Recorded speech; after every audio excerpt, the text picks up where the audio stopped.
87 वर्षीय मनोहर करम्बेलकर अभी भी विविध कलाओं में पारंगत होकर सक्रिय हैं। चित्रकार, लेखक, अभिनेता, बांसुरी वादक और गायक मनोहर जी से वर्ल्ड एक्सप्रेस के प्रधान संपादक राजकुमार हंस ने खास मुलाकात की। इस अवसर पर आपने कहा, योग और कला में डूबे रहने से बढ़कर कोई आनंद नहीं है। इस दिलचस्प मुलाकात का संपूर्ण ब्यौरा इस प्रकार है।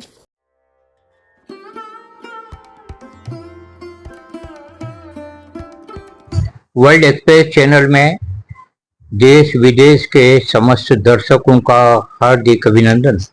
जैसे कि हमारी परंपरा रही है कि हम अच्छे कलाकारों से आपको मिलवाते आए हैं और आप कलाकर्मियों को काफ़ी पसंद भी करते हैं, तो कला से जुड़े हुए बुजुर्ग हमारे अहिल्या नगरी के मनोहर जी हमारे साथ में हैं। ने काफ़ी अच्छी सेवाएं की है।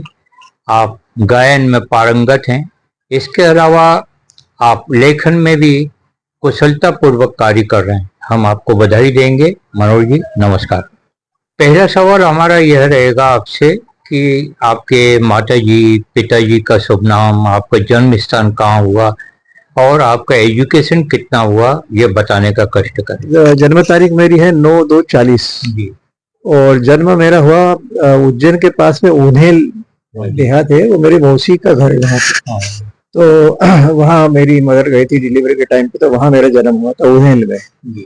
और बाकी बचपन से इंदौर में ही पूरा जीवन मेरा इंदौर में बीता। मेरे पिताजी म्युनिसिपल कारपोरेशन में थे। उनका नाम था रामचंद्र करम्बेलकर। माताजी का नाम जानकी करम्बेलकर, पत्नी का नाम छाया करम्बेलकर। 2 बेटियां हैं, बड़ी बेटी सीमा करम्बेलकर, छोटी वाली हेमा करम्बेलकर। और एजुकेशन मेरा MSc मैथ्स से वो मैंने 1965 में किया था और उसके बाद 78 में गवर्नमेंट ने मेरे को भेजा था, तो मैंने M.Ed की डिग्री हासिल की थी, मास्टर ऑफ एजुकेशन और master of science in maths, ऐसा। तो ये मेरा एजुकेशन है। और बाकी मेरी सेवा पूरी शुरुआती में एज लेक्चरर रही और आखिरी 7-8 साल एज प्रिंसिपल रहा। मालव कन्या विद्यालय में वाइस प्रिंसिपल था और आला मंडल में प्रिंसिपल में रिटायर हुआ। धन्यवाद, आपने अपनी व्यक्तिगत जानकारी दी। दूसरा प्रश्न हमारा यह रहेगा कि कला से आप कैसे जुड़े और कितनी उम्र से जुड़ गए, और आपके पिताजी भी अच्छे कलाकार भी थे, कला के प्रति उनकी अभिरुचि रही, क्या बताएंगे आप? बचपन में चित्र तो मैं हमसे मन से ही निकालता था मैं, और उसकी 2 परीक्षा दी थी मैंने, एलिमेंट्री और इंटरमीडिएट ड्राइंग। तो उसके आगे परीक्षा इंदौर में नहीं होती थी, बॉम्बे जाना पड़ता था, तो मेरा रह गया।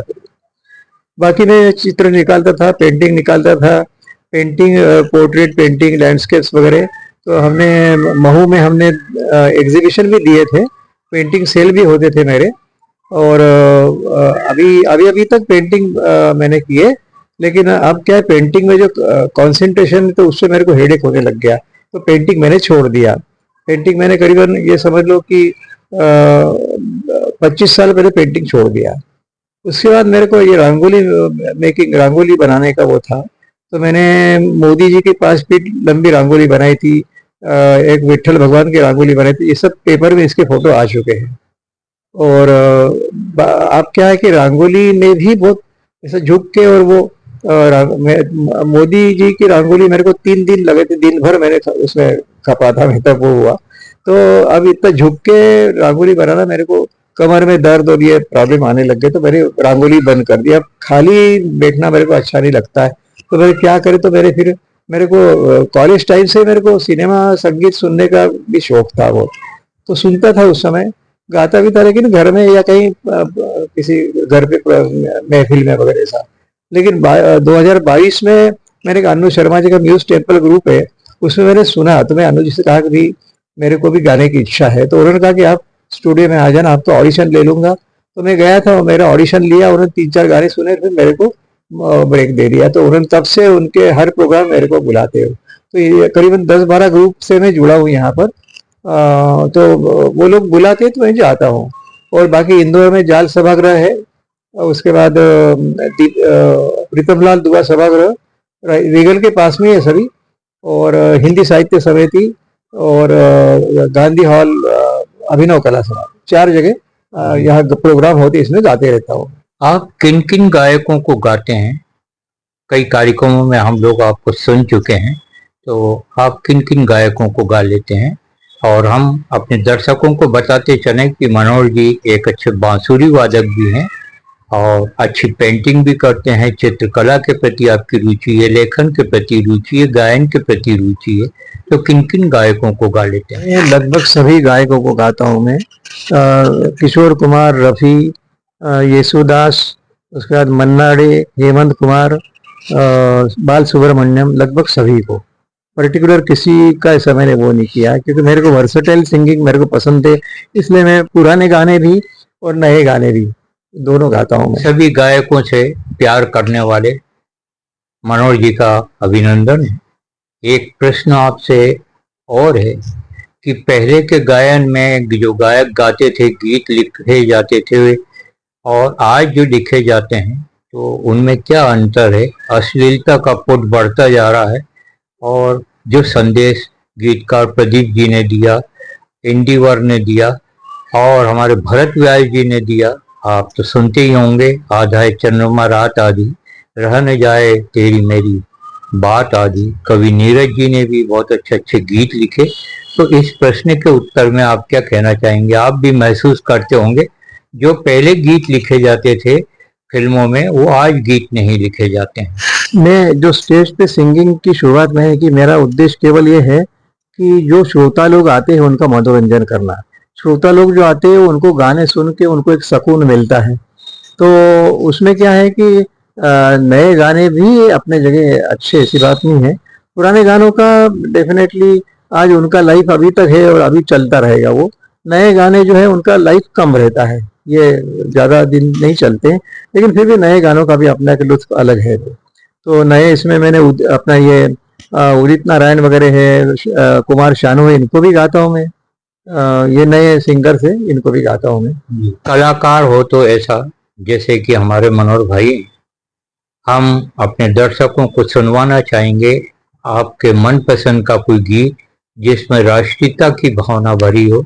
ऐसा गीत सुनाकर हमारे दर्शकों को आनंदित कीजिए, भाव विभोर की। एक किशोर कुमार ने गाया हुआ और जिसको स्क्रीन पर देवानंद ने गाया है, उसके कुछ लाइनें सुना देता हूँ आप। स्वागत।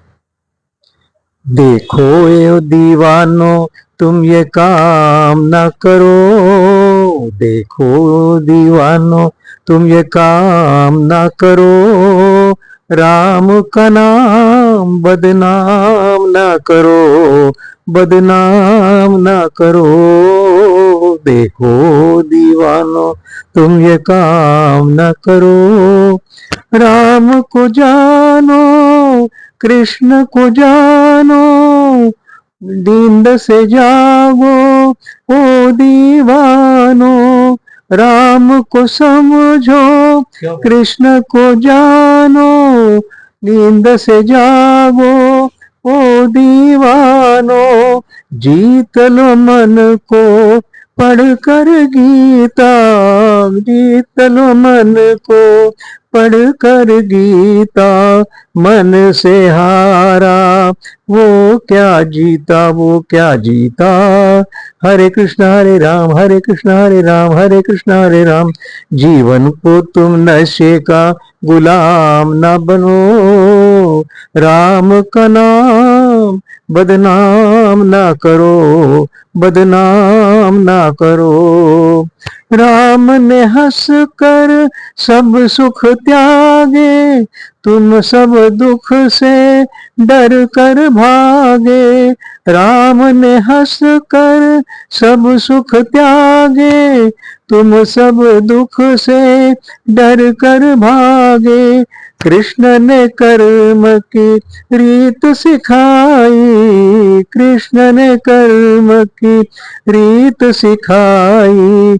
तुमने फर्ज से आंख चुराओ, तुम ये काम ना करो, राम का नाम बदनाम ना करो। ये मेरा पूरी गाना है। अच्छा। मध्य प्रदेश के रहे किशोर कुमार, हमें गर्व है कि मध्य प्रदेश ने इतनी अच्छी प्रतिभा हमारे देश को दी। अब आज के साक्षात्कार का हम अंतिम सवाल आपसे करना चाहेंगे आपने मनोहर जी टेलीफिल्मों में भी काम किया है, और क्या बताना चाहेंगे, कौन सी वो टेलीफिल्म थी, क्या अनुभव रहे? क्या हुआ कि मैं रिटायरमेंट के बाद मैं देर से उठता था सो के, तो क्या हुआ कि 6 बजे मेरे को पत्नी ने जगाया। और क्या सो रहे? बोले। मैंने क्या बात है? बोले पेपर में देखो अभी वो ऑडिशन चल रहा है खेल प्रशाल में, तो वहां तो आपको जाना है। बोले अरे मैंने कर, तो जबरदस्ती उसने मेरे को भेजा के तो वहाँ ऑडिशन करीबन 300 350 लोग आए, 350 लोग आए थे। उसमें से 30 जनों का सिलेक्शन हुआ, उसमें मेरा सिलेक्शन हुआ। तो ये चार्ज दिया था यहाँ की जो चाइल्ड स्पेशलिस्ट है, उनको चार्ज दिया था। मैं नाम थोड़ा भूल रहा हूँ उनका। तो उनको गवर्नमेंट ने चार्ज दिया था कि आप 4 फिल्में बनाओ जो नारी शक्ति के ऊपर हो। तो उन्होंने 4 फिल्म से एक फिल्म थी प्रायश्चित्त करके, जो ये दहेज प्रथा के ऊपर थी वो, कि और कैसे मतलब बहू को प्रताड़ित करते वगैरह सास ससुर, उसमें था। तो उन्होंने मेरे को ससुर का रोल दिया था प्रायश्चित्त में। तो मैंने उनको कहा था कि मेरे को, मेरा नेचर ऐसा नहीं, मेरे को ये रोल मत दो, मैं तो उसके पिताजी का रोल करना चाहूंगा लड़की के। नहीं नहीं, बोले आपको जो रोल दिया वही आप कीजिए। मैंने कहा ठीक है। तो मैंने रोल किया था। तो वो टेलीफिल्म जो है करीबन उस समय, अब मेरे ख्याल से काफी टाइम हो गया, मुझे ऐसा लगता है कि 25 एक साल पहले की बात है। तो वो फिर ये दैनिक भास्कर की जो उस समय लोकल चैनल्स थे, सिटी भास्कर वगैरह, तो उसमें वो करीबन 2-3 महीने तक आई। DD1 पे भी वो दिखाई गई वो फिल्म। वो एक फिल्म वो थी। बाकी कॉलेज टाइम में मैं ड्रामा वगैरह इसमें काम करता था। समस्त दर्शकों की प्रतिक्रिया, कला के प्रति प्रेम करने वाले और पूरा कला को सादर समर्पित मनोहर जी के इस साक्षात्कार पर आपकी प्रतिक्रियाओं का स्वागत है, और हम आपकी प्रतिक्रियाओं को प्रसारित करेंगे। अपनी प्रतिक्रियाएं अवश्य भेजें। धन्यवाद। जय भारत। नमस्कार।